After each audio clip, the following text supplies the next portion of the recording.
Hero extreme 250R। এই বাইকটা আর হচ্ছে হিরো কারিজমা 250। এই দুইটা বাইকই মূলত বর্তমানে হিরোর সবচেয়ে পাওয়ারফুল বাইক। এই দুইটা বাইকের মধ্যে আজকে আমরা কথা বলবো হিরো এক্সট্রিম 250R এই বাইকটা নিয়ে। বাইকটা দেখতে শুনতে খুবই ভালো, এর পাশাপাশি খুবই পাওয়ারফুল বাইক, এটা তো জানেনি। তবে আসলে এইগুলো নিয়ে কিন্তু কারোর তেমন একটা মাথা ব্যথা নেই। এই বাইকটা আসলে কবে নাগাদ আসবে, এইটাই মূলত তাদের মেইন টার্গেট। আজকের ভিডিওতে আমরা এই বাইকটা নিয়ে বিস্তারিত আলোচনা করব। বাইকটা কবে নাগাদ বাংলাদেশে আসবে, এমনকি এই বাইকটা বাংলাদেশের মার্কেটে আসলেও আপনাদের কেনা উচিত হবে কিনা, এভরিথিং সবকিছুই জানতে পারবেন আজকের এই ভিডিওতে। লুকস অ্যান্ড ডিজাইনের কথা বলতে গেলে বাইকটাকে মাস্কুলার বডির সাথে আরও ডাইনামিক শেপে ফুললি নেকেড স্পোর্টি ডিজাইন করেছে। বাইকটা কিন্তু খুবই মাস্কুলার একটা বাইক, এর ফলে বাইকটা দেখতে শুনতে খুবই প্রিমিয়াম লাগে, এমনকি দেখতে শুনতেও খুবই অ্যাগ্রেসিভ লাগে। বিশেষ করে যখন বাইকটাকে আপনারা ফ্রন্ট সেকশন থেকে দেখবেন তখন কিন্তু খুবই ভালো লাগে এই বাইকটাকে দেখতে। এমনকি বাইকটাতে আপনারা গোল্ডেন কালারের আপসাইড ডাউন সাসপেনশন পাবেন, যেটাও কিন্তু বাইকটার লুকস অ্যান্ড ডিজাইনকে অনেকটাই বেটার করে তোলে। এমনকি এর ফলে এটার কন্ট্রোলিংটাও আপনারা বেটার পাবেন। আর তাছাড়া যদি বলতে যাই বাইকটার বিল কোয়ালিটি নিয়ে, বিল কোয়ালিটির দিক থেকে কিন্তু বাইকটা ভালোই এগিয়ে। এই বাইকটার বিল কোয়ালিটিটা আপনারা যথেষ্ট ভালো পাবেন। আগেই বলেছি যে এটা হিরোর কিন্তু সবচেয়ে প্রিমিয়াম বাইকের মধ্যে একটা, তো আসলে বোঝাই যায় এটা কিন্তু খুবই প্রিমিয়াম একটা বাইক। এটার বিল কোয়ালিটিটা আপনারা যথেষ্ট ভালো পাবেন। আর যদি বলি বাইকটার ফ্রন্ট সেকশন নিয়ে, ফ্রন্টে আপনারা দুইটা হেডলাইট পাবেন, একটা এলইডি ভালভের হেডল্যাম্প সেটআপ আর একটা রয়েছে এলইডি প্রজেকশন হেডল্যাম্প সেটআপ। আর তাছাড়া সাইডে রয়েছে এলইডি ভালভের ডিআরএল সেটআপ। সবকিছু মিলিয়ে এটার হেডল্যাম্প সেটআপটাও কিন্তু যথেষ্ট ভালো। এটা থেকে আপনারা নাইট ভিজিবিলিটিটা খুবই বেটার পাবেন, মানে সিটিতে বলেন হাইওয়েতে বলেন কোনো দিকেই কিন্তু আপনারা অসুবিধা হবে না এটার নাইট ভিজিবিলিটি নিয়ে। এলইডি ভালভের ইন্ডিকেটর রয়েছে বাইকটাতে, এলইডি ভালভের টেল ল্যাম্প সেটআপও পাবেন। মানে আর কি বলতে গেলে বাইকটা সব দিক থেকেই কিন্তু বেশ এগিয়ে আছে।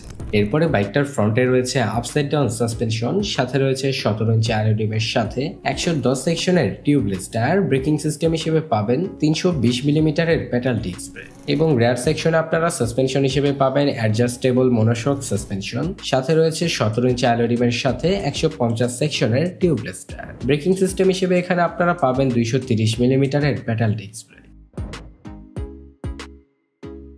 বাইকটার ব্রেকিং সিস্টেম নিয়ে আসলে বলতে গেলে এটার ব্রেকিং সিস্টেমটা আপনারা এক কথায় খুবই স্ট্রং পাবেন। মানে বাইকটাতে আপনারা ডুয়াল চ্যানেল এবিএস পাবেন, যেটা প্রথমত বাইকটার ব্রেকিং সিস্টেমকে অনেকটাই স্ট্রং করে। এর পাশাপাশি বাইকটাতে ডিস্ক ব্রেকগুলোও বেশ বড় সাইজের পাবেন, যার ফলে কিন্তু ব্রেকিং সিস্টেমটা আরও বেটার পাবেন।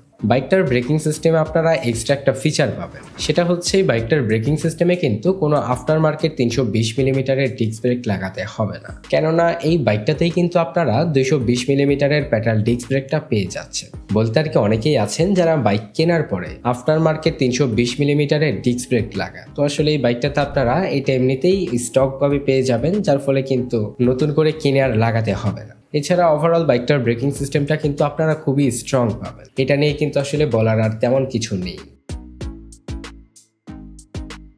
তবে বাইকটার স্পিডোমিটার নিয়ে বলতে গেলে বাইকটাতে কিন্তু আপনারা স্পিডোমিটারটা মোটামুটি ভালোই পাবেন। যদিও আসলে এটা কোনো টিএফটি স্পিডোমিটার না, তবে টিএফটি স্পিডোমিটার হলে আরও বেটার হতো। এটাতে আপনারা স্পিডোমিটার হিসেবে সিঙ্গেল পার্ট হ্যান্ডেলবারের সাথে ফুললি ডিজিটাল স্পিডোমিটার পাবেন, যেটাও মোটামুটি কালারফুল। এমনকি এটাতে আপনারা ফিচার হিসেবেও মোটামুটি সব ধরনের ফিচারই পাবেন। আর তাছাড়া এটা দেখতে শুনতে মোটামুটি ভালোই লাগে। তবে আর কি বলতে গেলে এখানে একটা টিএফটি স্পিডোমিটার হলেই কিন্তু ভালো হতো। এরপরে বাইকটার পরবর্তী সেকশন নিয়ে বলতে গেলে এই বাইকটাতে আপনারা ইঞ্জিন হিসেবে পাবেন 249.03 CC 4 stroke 4 valve single cylinder ডিউএলসি এফআই লিকুইড কুল ইঞ্জিন। বাইকটা ম্যাক্সিমাম পাওয়ার প্রডিউস করে 29.5 বিএইচপি এট 9250 আরপিএম এ, এবং টর্ক উৎপন্ন করে 25 নিউট্রাল মিটার এট 7250 আরপিএম। এর ফলে টপ স্পিডটা বাইকটা থেকে আপনারা অ্যারাউন্ড 140 কিলোমিটারের আশেপাশে তুলতে পারবেন। আর তাছাড়া মাইলেজের কথা বলতে গেলে বাইকটা থেকে কিন্তু আপনারা মাইলেজটা কমই পাবেন, কেননা এটা যেহেতু অনেক পাওয়ারফুল বাইক, তো মোটামুটি 25 থেকে 27 কিলোমিটারের মতো এই বাইকটা থেকে আপনারা মাইলেজ পাবেন। সোজা কথায় বলতে গেলে এই বাইকটাকে আপনারা যদি ভালোভাবে রাইড করেন তাহলে কিন্তু মোটামুটি ভালোই মাইলেজ পাওয়ার সম্ভাবনা আছে।